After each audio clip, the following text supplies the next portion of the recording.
விடுவிடுவெனவே வாலிப மனது விண்வெளி விண்வெளியேறும்.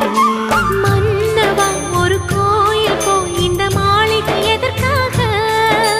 தேவியே என் ஜீவனே இந்த ஆலயம் உனக்காக. வானில் ஒரு புயல் மழை வந்தால் அழகே என்னை எங்கனம் காப்பாய். கண்ணே உன்னை என் கண்ணில் வைத்து இமைகள் எனும் கதவுகள் அடைப்பேன். சத்தியமாகுமா? நான் சத்தியம் செய்யவா? தொடு தொடுவெனவே வானவில் என்னை தூரத்தில் அழைக்கின்ற நேரம். உவா